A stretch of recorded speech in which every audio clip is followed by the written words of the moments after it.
Hey, good morning all. It's nice to get a compliment, isn't it?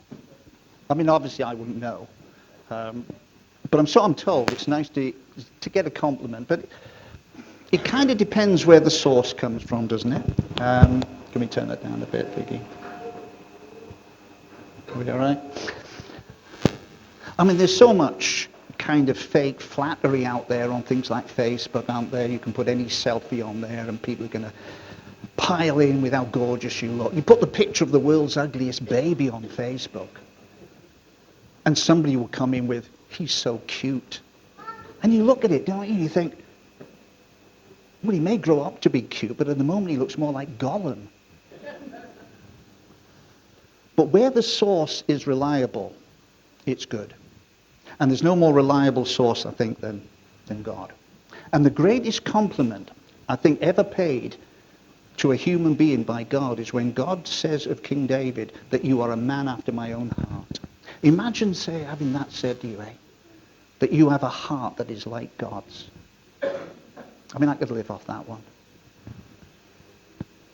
In all the years I've been a Christian, about 30 years now, I've only met a handful of people who have what I would call the heart of God in its abundance.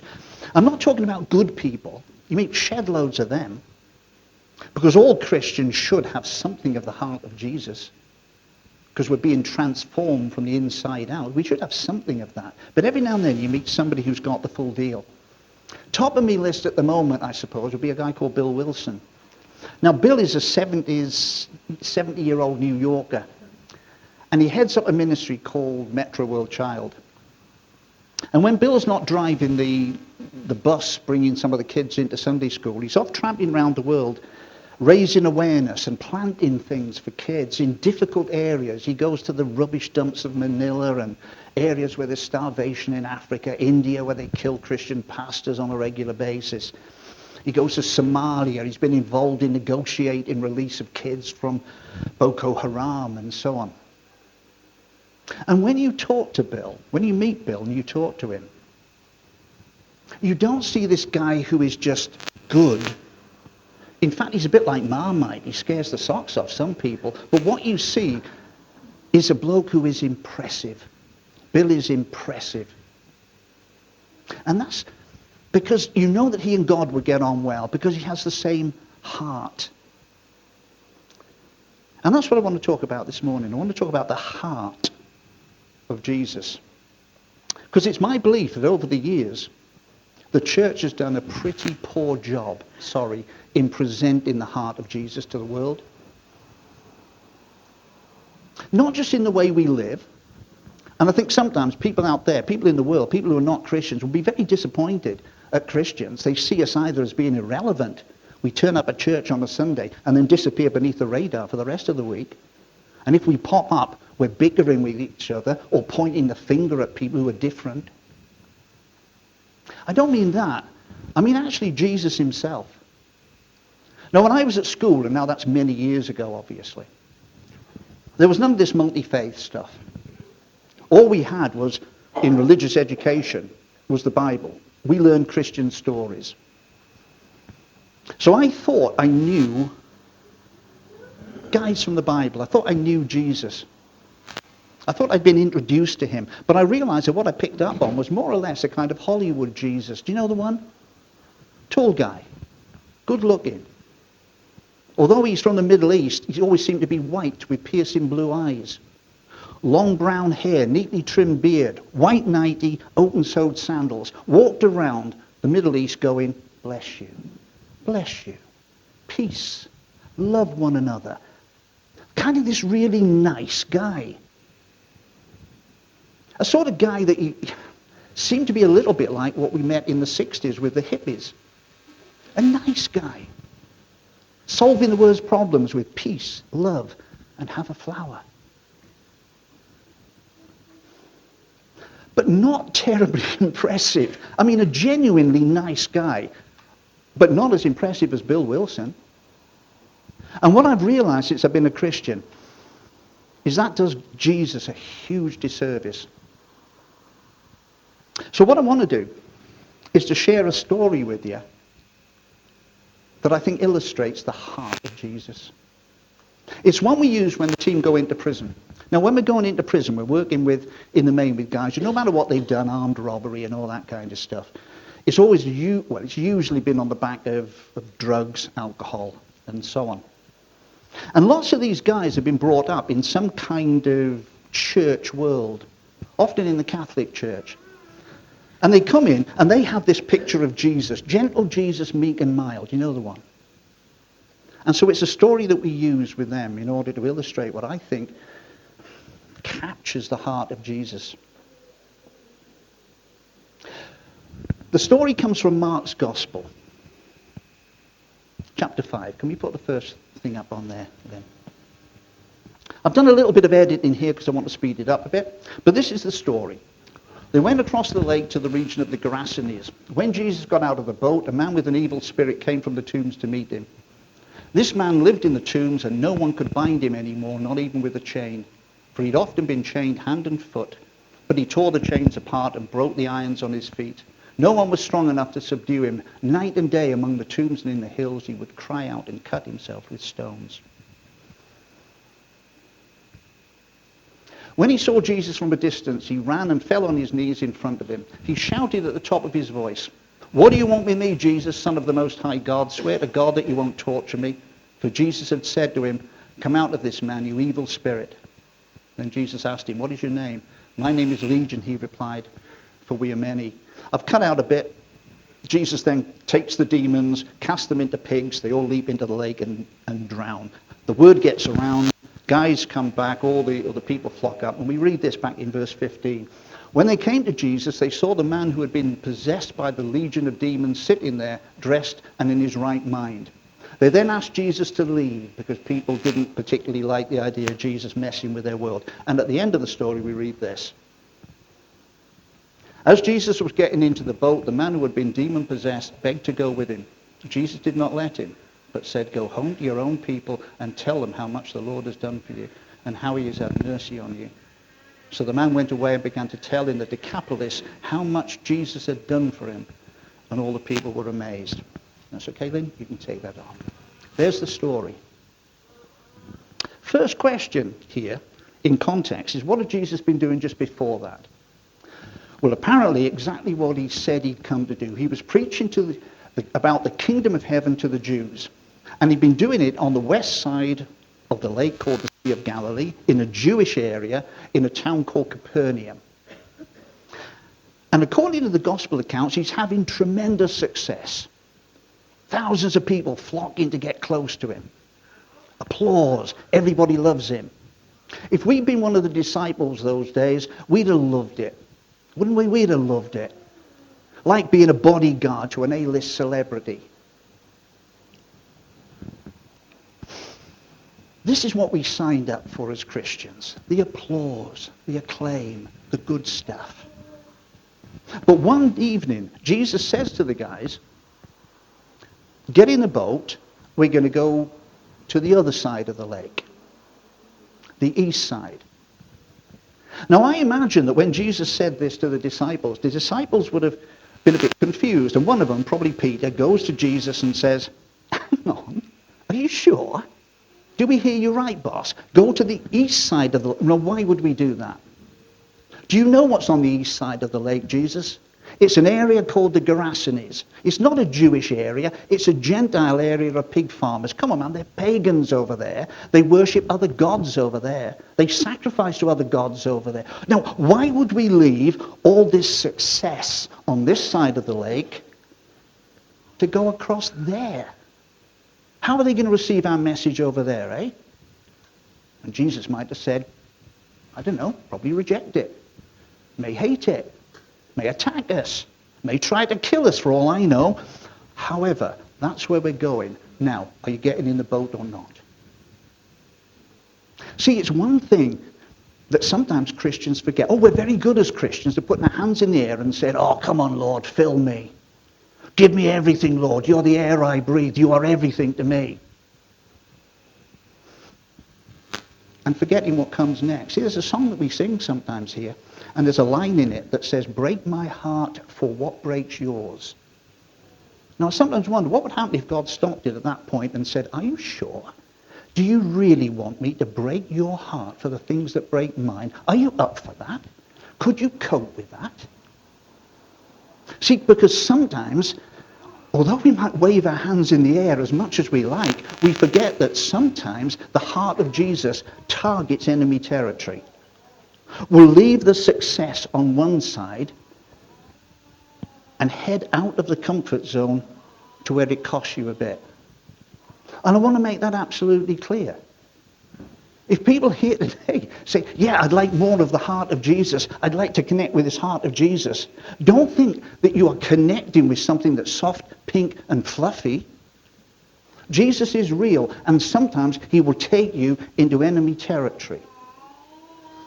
See, if Jesus were visiting this church this weekend, or your church, if you go to one, and said, look, I'm only here for a few days, can you go to Liverpool? I'd like to see Liverpool. Well, it would be no good saying, okay, Jesus, we'll arrange a tourist trip for you. I know, we'll do the stadium tour at Anfield. We could stand on the Kop and sing You'll Never Walk Alone. Or we could do the Beatles Trail, couldn't we? Photo opportunities at Penny Lane, Strawberry Fields. Go to see John Lennon's house, visit the Cavern. Jesus would say, I want none of that. If I'm going to Liverpool, take me to Toxteth. Take me to Norris Green. Take me to places where there's gun crime, drive-by shootings, drug deals on the street corners. Take me there.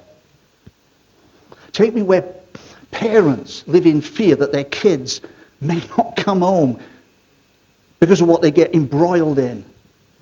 No, take me where people are living in fear and people live without hope. No, that's where I need to go. See, sometimes the heart of Jesus leaves the success, will take you out of the success, across the lake, out of the comfort zone to where it costs. And when you do that, guess what? You can attract opposition. Now again, Christians are pretty good at that. You hear people come in and say, oh, I've had a terrible week. The devil's been on at me. Oh, he's really been attacking me this week. And when you question them, you discover that they've not felt well. They had a breakdown on the motorway and it took an hour for the AA to arrive and the cat's been sick. And you think, that's not the devil opposing you. That's just stuff that everybody deals with. See, the devil's got better things to do than to mess about with people who do nothing. If all we do is to come in on a Sunday, wave our hands in the air, disappear beneath the radar for the following week, and come back the following Sunday and do a bit more hand waving, I don't think the devil's going to bother us too much, to be honest. You're not bothering me. Why should I bother you? But when we get stuck in and we decide to change something, either in ourselves or out there in the world, for the sake of the gospel, oh, then you can attract opposition, all right? Now, do the guys attract opposition as they're going across the lake? Well, yeah, they do.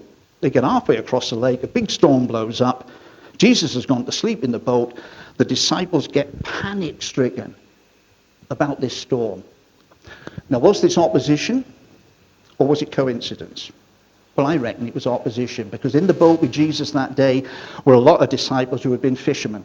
They'd been out on this lake shed loads of time. They knew all the weather conditions going, but they'd never seen anything like this. This one they thought was going to kill him. They wake Jesus up and say, Jesus, don't you care? We're going to die. And Jesus gets up, calms the storm, and then says to the guys something very important. Where's your faith, guys? I said we're going to the other side of the lake. I didn't say we're going to go halfway across and die. I said we're going across the lake. But I didn't say the lake was going to be like a mill pond. And sometimes when we cross the lake, we go through storms. But if I've said we're going through to the other side, that's where we're going. So how could the storm stop us? See, if you want the heart of Jesus this morning, and I hope you do, then be prepared that it may take you out of your comfort zone into opposition. So you better make sure that Jesus is in the boat with you. Because a lot of other boats tried to follow him across the lake this morning. Only one made it to the other side, the one with Jesus in it. So plug into a fellowship that preaches Jesus. Plug into a book that preaches Jesus. I've had enough of churches that simply say, give your life to Jesus and everything becomes wonderful. Everything has this nice, soft, pink, fluffy glow to it. And Jesus will take away all your problems. No, if you give your life to Jesus, I tell you what, you will never have done anything more dramatic or significant than that. But it's not like a headache pill that gets rid of everything and makes your life cozy. So I want to be real. But that's really just foundation. I tell you, that's just foundation. What really makes the heart of Jesus impressive is what happens next. Why did Jesus go in the first place? Why did he cross the lake? He knew what he was going to find there. He wasn't going to find shed loads of people on the shoreline saying, oh, thank you for coming, Jesus. We appreciate that. No. What does he find? He goes all the way across that lake, through the storm, for what? One young man with a big problem. But not just any young man, a significant one. See, guys in prison get this. They get this very quickly. They understand that although this guy's not given a name, they know him. Because this guy's a poster child. And we know what a poster child is, don't we? We get them on the envelopes that drop through the letterbox about Oxfam, children in need, things like that. It's the face of the starving kid in Africa. And we know the appeal of the poster child is not that particular face, because we know that behind it are tens of thousands, hundreds of thousands of other kids starving to death. This is just the face that makes it personal.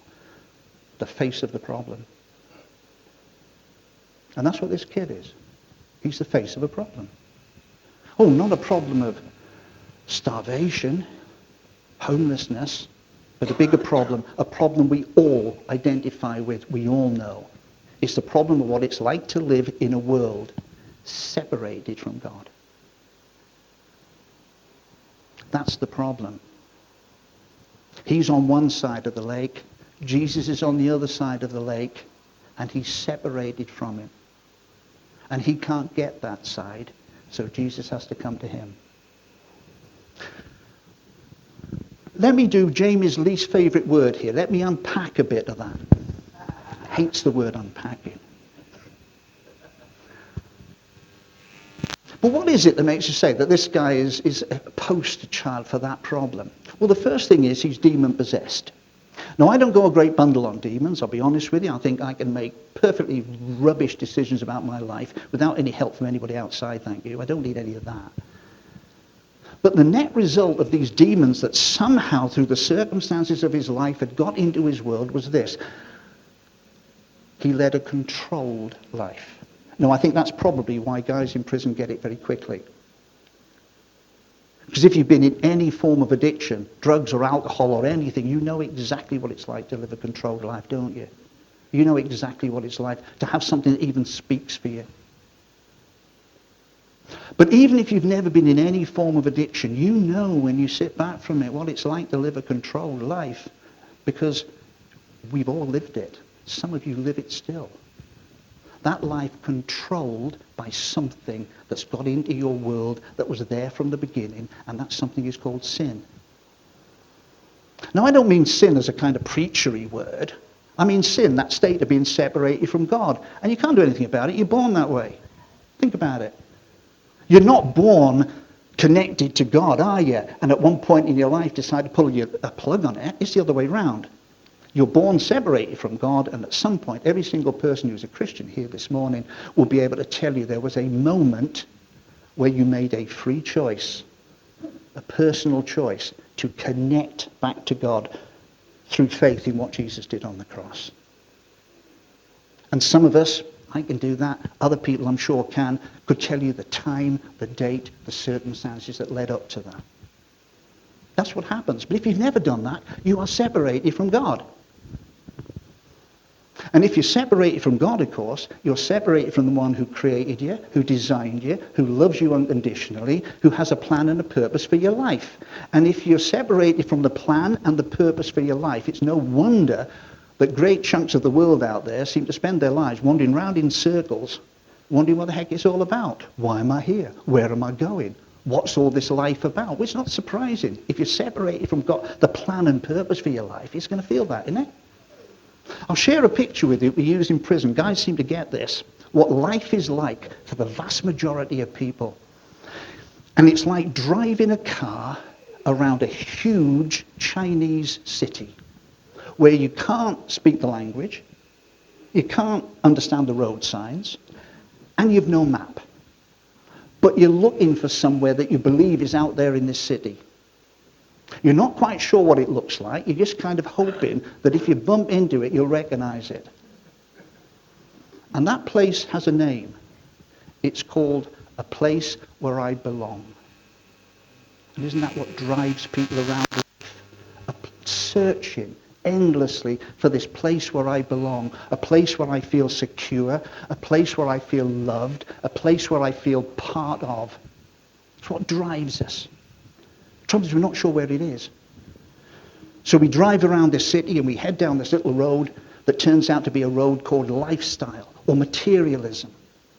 Perhaps when I've got the right job and I'm driving the right car and I live in the right house and I go on the right holidays, I'll be able to look at myself in the mirror and say, yeah, I've made it. And then I'll feel part of. Or if that one doesn't seem to work, I'll try down this road. This is called the road of relationships. Perhaps when I've found the ideal partner, I'll feel that I belong, that I feel loved, I feel secure. And sometimes these things can seem to make a difference for a bit, but when they break up and they never last, people's lives collapse in on themselves. And you know, I think that sometimes we just see a road where lots of people are heading down it and think, well, it must be down there then. And we just follow the crowd. And we wear what they tell us to wear. And we believe the things they tell us to believe in order to belong. We go down the gym. We go to the tanning salons to get the body, the face, the whatever that will make us acceptable in the world. And then we bang selfies of ourselves on Facebook and see how many likes and how many you look so gorgeous as we get in order to make us feel better about ourselves. And that's what we do. Just drive around and round. Makes sense. It's the way the world lives. And what we need to do, if we only realize it, it's very simple. Stop driving. Pull over. Switch off the engine. Take your hand off the wheel. Instead, put them in the air and say, help. How can I find what I'm looking for? And you will understand that it's not a place where you belong. It's a person you belong to. And when you recognize that, everything falls into place. That your connection of where you belong is not out there. It's up there. And it's in here. And that's really what happens to this kid. He's separated from God. He's the wrong side of the lake. And he's living this controlled life. And what's controlling him does what it does to so many people out there in the world. It has him living in tombs, living amongst the dead. Nothing living and life-giving grows in his life. And so many people live that. Living out there in the dead. Nothing exciting grows in their life. They need to do things to prove that they're alive. No wonder we get adrenaline junkies leaping off buildings with handkerchiefs as parachutes in order to flirt with death, to make themselves feel alive. No wonder people use drugs and alcohol in order to blot this out and to somehow make themselves feel that they're part of. Living in tombs. People getting up each morning, start a week and just going through the motions and thinking, is this it? Or all living alienated from all the things that we really want. He's up there in the tombs, his family are down by the lake, in the village. All the things, the relationships that really he craves, what's controlling him is separated from them. And the version of this story in Luke's gospel has one little detail that's not in the one we just read, and that's the fact that he was naked. But what was controlling him had stripped him of his dignity. And this search, this endless search, strips us of our dignity. Nothing dignified about being a drunk. I tell you, I was an alcoholic. Believe me, there is nothing dignified about being a drunk.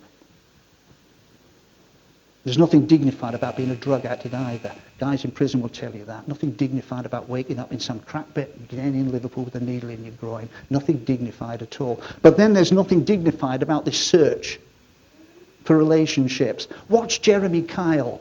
People rubbish it, but there's some good stuff. Watch it. You won't have to see many episodes before you find some sad, broken girl sitting on the sofa, sobbing her heart out, while some cocky guy in the back room rants and raves. The guy who's abused her physically, who's abused her emotionally by telling her she's fat and she's ugly, and has slept around with so many people. And there she is in tears. And when Jeremy Kyle says, why don't you leave him? You're worth more than that. She says through the tears, but I love him. And your heart breaks. Your heart breaks for this kid.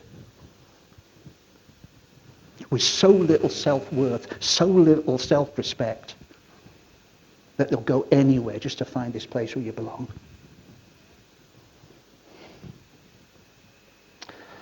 There's no dignity in that, folks. No dignity at all. And it's not a temporary thing. Sometimes we believe it is. Sometimes we find something and we see, oh, have I got it?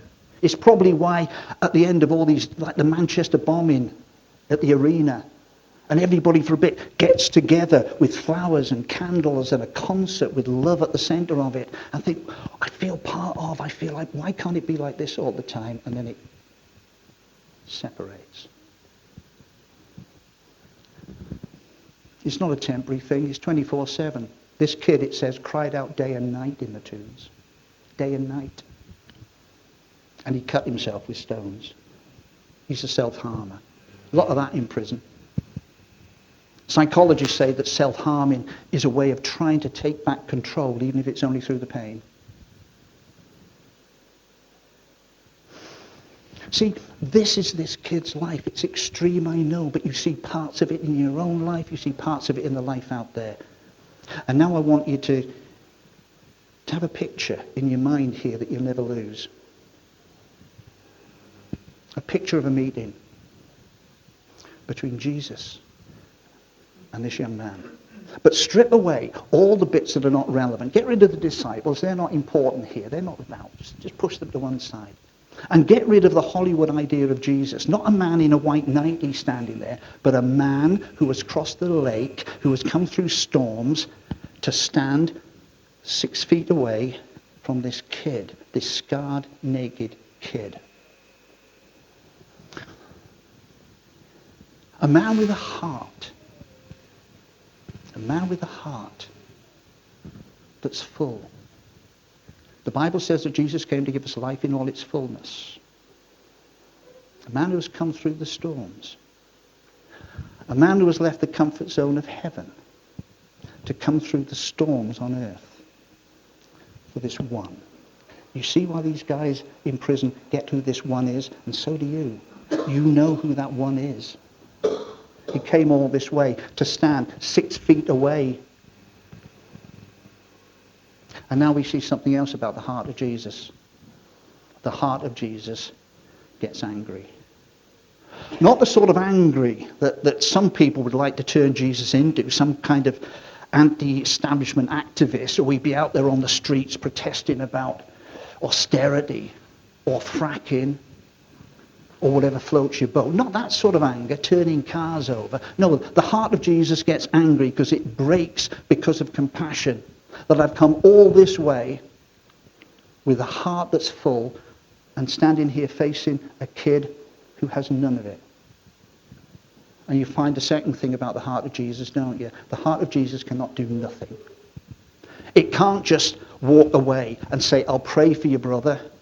Give me a hug, that will make you feel better. I'll go and get a food parcel from your food bank. That will sort things out for a little bit. None of that. The heart of Jesus has to do a complete job. And so what Jesus says is, I'll tell you what I'll do. Here's my heart that's full. You have it. And in return for that, you give me everything that is in your heart. All your brokenness, all your emptiness, all your loneliness, all your alienation, all your separation, all your grief, all your guilt, all this stuff. Give it to me, And I will take it to myself and I will deal with it on a cross. There's no better deal than that.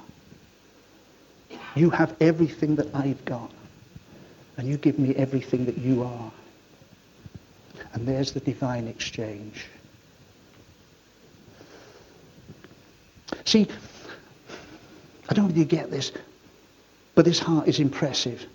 This is not a gentle Jesus heart. Oh yeah, Jesus can be gentle. Jesus can be loving. But the heart of Jesus is just hugely impressive, and he draws people to you. And Jesus deals with it. The next time we see this kid, he is dressed and in his right mind. Dignity restored, and in the mind that God always wanted him to have. Not some religious freak jumping up and down all the time, but the heart that got back in control of his life. Being able to make decisions. Jesus breaks the power of that sin. We connect. Then, of course, people get upset, don't they, at the end of that story? People get upset. People come in and they ask Jesus to go because people don't often like Jesus meddling with their lives. It's too uncontrolled. And they get frightened by it. Oh, I don't want to become this kind of religious nut or whatever. And they invent all this stuff and they ask Jesus to go. And so Jesus does. Gets in the boat and goes. But at the end of the story, the kid does something that we would all do. Says, please, will you take me with you? Will you take me back to the comfort zone, the other side of the lake, where it's fun? And Jesus says, no. Not because you're not worthy, but because I've got a job for you to do. Now, there's another picture here that we share with guys in prison that you might get. Flat screen telly, or one of these 60-inch curved screen, top of the range tellies. You know, the one we look at and think, wow, that's brilliant. And we walk around it and we think, oh, that's fantastic. Work of art. And we go through the manual and we thumb through the manual and we think, look at all the things it can do. We get dead excited about it. But I tell you what, until you take the plug that's on the end of that telly and plug it into the power source, into the socket, all that television will ever have is potential. It can never even begin to achieve what it was created for. And neither can you or me until we are plugged in and connected to that power source. But when we're connected to it, that's not the end of the job, is it? Some Christians think it is. They connect and then they think that's it. Or apart from the fact I get up a bit earlier on a Sunday and go to church and do all that kind of stuff and read the Bible occasionally. But it's not. You wouldn't plug that television into the power source and think, well, that's sorted. Well, now sit down, pull up a chair and watch a blank screen. See, what's the point of that? It looks exactly the same as when it wasn't plugged in. What's the difference? But at least once it's plugged in, we can begin the journey. We can turn it on. We can tune it in. Now the manual will start to make sense. And we can start to deliver what it was created to deliver. We can start to understand it, how we can get the best out of it. When you connect to God, it's the start of the journey, not the end of it. And so Jesus gives this kid a job to do. Now go to your family and show them what God has done for you. That's where it begins. Go to your friends and family. Show them. Tell them. Make a difference. And then this kid does that. But as Jesus goes, though you say, I'll never leave you, I might go to the other side of the lake. I might go back to the comfort zone, but I'm never going to leave you because I've given you my heart. We've seen the first heart transplant here. The kid goes further.